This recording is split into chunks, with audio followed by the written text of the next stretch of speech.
சாலை கிராமத்தில் உள்ள பாஜக முன்னாள் மாநில தலைவர் தமிழிசை சவுந்தரராஜன் இல்லத்தின் முன்பு 20க்கும் மேற்பட்ட காவல்துறையினர் குவிக்கப்பட்டனர். இதற்கு கண்டனம் தெரிவித்த தமிழிசை சவுந்தரராஜன், ஜனநாயக நாட்டில் போராட்டம் நடத்த அனைவருக்கும் உரிமை இருப்பதாகவும் தங்களை யாராலும் தடுக்க முடியாது என்றும் திட்டவட்டமாக கூறினார். மக்களுக்காக நாங்கள் போராடித்தான் தீர்வோம். இது ஜனநாயக நாடு, எங்களை தடுக்க முடியாது. காவல்துறை ஏன் இங்கே வந்திருக்கிறார்கள்? என்ன குற்றம் செய்தோம் நாங்க? அவங்க வாரண்ட் வச்சிருக்காங்களா? காலையிலிருந்து வந்து எங்களோட தொண்டர்கள் எல்லாரையும் நான் பாராட்டுகிறேன். எல்லாரும் போர் வீரர்களை போல துணிச்சலாக கைதாகி கொண்டிருக்கிறார்கள். இன்று போர் ஆரம்பித்து விட்டது. தமிழகத்தில் உள்ள ஊழல் அத்தனையும் நாங்கள் வெளிக்கொணர்வோம்.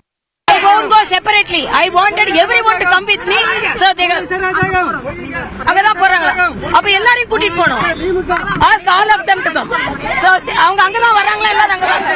அதனால எல்லாரும் வந்தா மட்டும்தான் நான் போவேன். இந்த போராட்டம் தொடர்ந்து நடக்குமா? நிச்சயமா நடக்கும். டாஸ்மாக் ஊழலை மக்களுக்கு